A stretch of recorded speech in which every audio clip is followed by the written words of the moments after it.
For 45 years, these overseas Cypriots, part of the diaspora of Hellenism, and I'm very happy to see that Mr. Diamantaris is here with us, because there's no question that the Cyprus overseas Cypriots are part of Hellenism. And I also wanted to thank Mr. Fodiou for all his comments that he made connecting the two.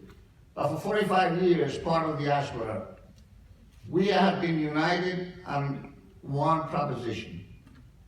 The fact that our suggestions and our recommendations would be listened to and perhaps could shape the policy of the Republic of Cyprus. Some of our suggestions have been listened to, but most of them have not. So let me just go through it one more time, and perhaps I can get your attention. The government of Turkey spends $100 million a year for public relations in the United States. Ex-congressmen like Livingston, Wexler, Gephardt are part of their lobbying firm. Ex-generals, retired military experts are part of their lobbying. $100 million a year they spend. And of course, our organizations are the United States, and I want to give them credit. We fight against that $100 million. And let's give a round of applause to the Federation of Cypriot American Organizations, Mr. Babastilianou. I'm very happy that AHEPA is being represented here today, and I want to welcome the members of AHEPA, including Mr. Salazar, who got elected Supreme President. Welcome the American Hellenic Institute, Nick Laringakis, and thank you, Nick, for taking the time to be here with us. Remember, American Hellenic Institute, beginning with Eugene Rosidis, has been fighting for this cause for many years. The Hellenic American Leadership Council that was founded by my friend Nikos Vouliaris, represented here by Andy Zamenidis and many of the other young people doing a round of applause. And last but not least, Andy Manitos of the coordinated effort that's doing a tremendous job lobbying and representing us in Washington, representing us. So at the same time, I want to thank all the organizations that are here today and all of you for taking the time to be with us. So with that, let me just say the geopolitical situation has changed. The climate has changed. Up to this point, there were two thoughts from the White House and the State Department. Keep Turkey close because it's a true and reliable ally. The other one is, let's keep Turkey closer and give them more. That has been the story for 45 years. For the first time, due to our efforts, and to a certain degree due to Mr. Erdogan, we have a new climate, and we have a new opportunity. That new opportunity is called Eastern Mediterranean Partnership. And I want to thank the government of Cyprus for embracing our efforts that we have been working for many years. I know sometimes people put their ideology and perhaps their own personal interests over the interest of the country.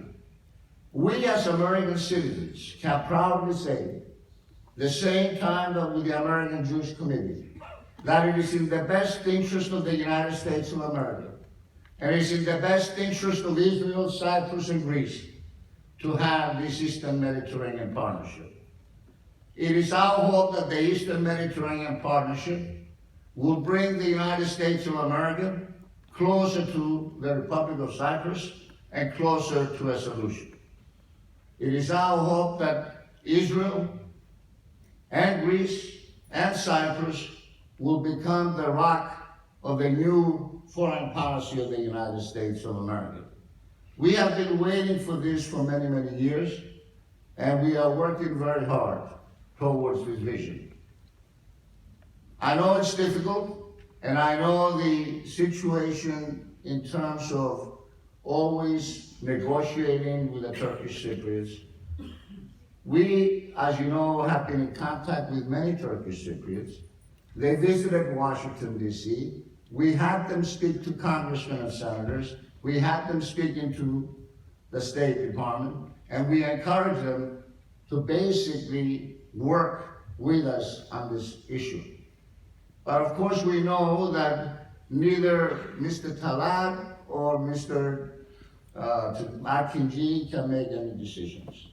The decisions are made in Turkey, and this is what we have to do.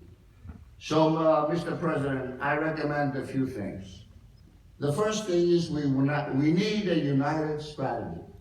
We need all the parties to unite and to have one united strategy.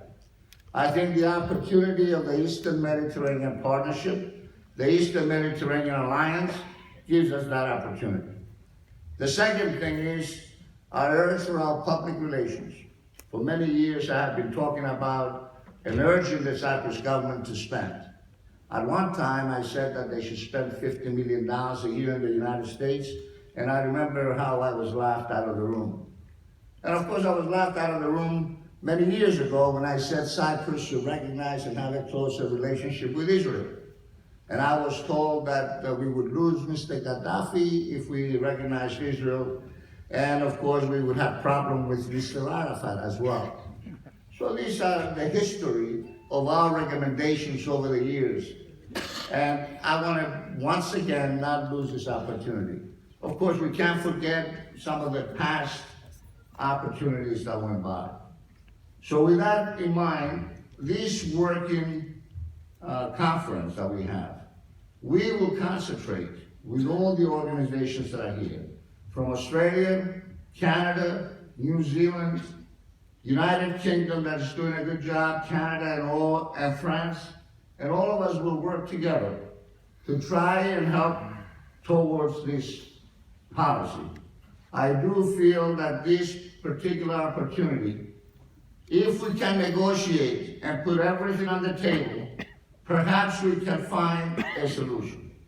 So my friends, I know that many of you are frustrated, many of you are disappointed that after 45 years we have not had enough progress. I think there is an opportunity here.